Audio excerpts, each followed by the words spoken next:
Hello ladies and gentlemen, today we'll be ranking all the different Leman Russ tanks from the There Is Only War mod in ArmA 3. Now we've already done this. Yeah, it has been pointed out to me that most units using Lemans are not going to have the manpower to fill up all the slots, so the concept of evaluating the tanks with the sponsons in mind is a bit strange if we're speaking about practical use. Here I have a revised tier list that pays little attention to the sponsons, starting off with the Vanquisher. This goes to the top of A tier, and the only reason it doesn't go straight to S tier again is because of a problem that most cannon armed Russes suffer from, namely needing to change ammunition to engage infantry, which brings with it a long reload, thereby making your reaction time very slow. Its cannon will still absolutely wreck everything, as I've explained in my previous video. However, not being able to utilize its excellent plasma sponson does hold it back quite a lot in this scenario. Moving on to the Punisher, big fat D. If you thought it couldn't get any worse, now you don't even have your heavy bolters or flamers to help you anymore. Now your main gun, that already has trouble killing anything heavier than Sentinel, has non-explosive rounds and massive spread past about 500 meters, is the only thing left at your disposal. Nothing else to say really, except that this vehicle, in my eyes, will always remain a guilty pleasure. Now, the Exterminator. This one actually goes into S tier. My previous complaints with its inability to combat Lemans still stands, but its omnipurpose rounds allow it a great bit of flexibility in these limited circumstances. This is also one of the tanks where I would fully recommend to either get a third guy or getting used to switching to hull gun because, what can I say, las cannons will always be stupid powerful. Moving on to the Executioner. Mirroring the previous list, this one has two entries, one with and one without constant logistical support. And like in the previous video, the one without logistics sits squarely in front of the Punisher. 9 rounds still suck, and it's even worse when you don't have your sponsons with you that have more ammo. Still better than the Punisher because plasma just wrecks everything. No joke. Literally any vehicle up to the Baneblade just deletes. With logistics, it's double S again. Now plasma sponsons is kind of irrelevant if you can just use your main gun on everything. Yes, losing the heavy bolter for dealing with infantry does suck, but it doesn't hurt it as much as other tanks. Next up, we have the Demolisher, and this one surprisingly goes into the A tier.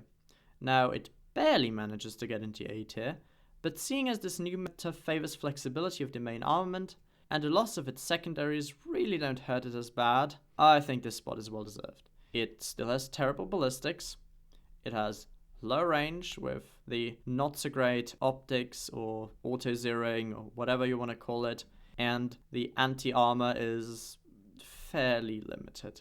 Up next, the Conqueror. This one sits on the second place of A tier. Reason being that while its main armament is plenty flexible, which is very important, the thing that got it to S tier in the first place were its stupidly powerful multi-melter sponsons. Its cannon fires at a rapid rate, has slightly worse ballistics, and ever so slightly more ammunition than a Battlecannon. All in all, it's perfectly capable of very flexible multi-purpose vehicle, which means it goes into the A tier. Now we come to the regular Battlecannon. This one comes in just behind the Conqueror, with it being essentially the same as the Conqueror in terms of shell power, for a slightly slower reload, but with better ballistics. Both struggle to kill a Leman Russ from the front, but due to the absence of the las cannon and its slower reloading and thereby slower ammo changing, yeah, this one goes slightly further back on A tier. Right. For our next pattern, we have the Annihilator. Surprisingly, this one goes all the way into B tier. Where its last cannons are still rapid-fire tank deleting at its finest, with the loss of its heavy bolters, it becomes nearly incapable of dealing with infantry. Yeah, you have nearly infinite chances of hitting an infantryman with your last cannons, because they have nearly infinite ammunition, but this is way less than ideal. Another thing to keep in mind is that at closer range, the left and right las cannons will shoot either left or right of the central aim point, respectively. With that, we have finished the Tiow Leman Russes, and now, as in the last video, we will move on to the Leman Russ patterns provided to us by the Imperial Conquest mod. First in line with the funky looking Lemans, the Battlecannon. This Demolisher in disguise placed at a respectable top of B tier, once again due to its lack of armor piercing or heat shells. In all fairness, its huge high explosive shell still works on light to medium armor.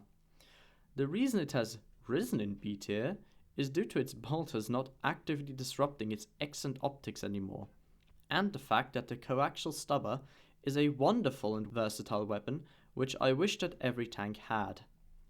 Moving on to the Vanquisher, this one places in A tier, just in front of the Battlecannon but behind the Conqueror, due to its slower reload and having no heat shell available. But on the other hand, due to its coaxial stubber, it has the luxury of not really needing to change ammunition in order to engage infantry. In this meta, where flexibility of the main gun is key, this gives an advantage which is somewhat truncated by its much slower reload of its main cannon and its APFSDS and high explosive shells only being slightly more powerful than that of a normal Battlecannon Leman. The existence of its shaky bolters, or better said the absence of better secondaries, again don't hurt it in this format because, well, they're essentially irrelevant, which leaves it as being a very capable and versatile multi-role vehicle. With that, we have once again reached the end of this video. Links to the mods are in the description as always, and I hope you've enjoyed the presentation. If you would like a more in-depth discussion of all the different patterns, feel free to go and watch my last video on the subject. We're going to much more details of the main armaments, the tactical application, and of course the secondaries. And once again, a shout out to the 5th Steel Legion for letting me use Leman Russ tanks in their ops for some practical experience, and please leave some feedback down below, a like if you enjoyed, and you all have a wonderful day.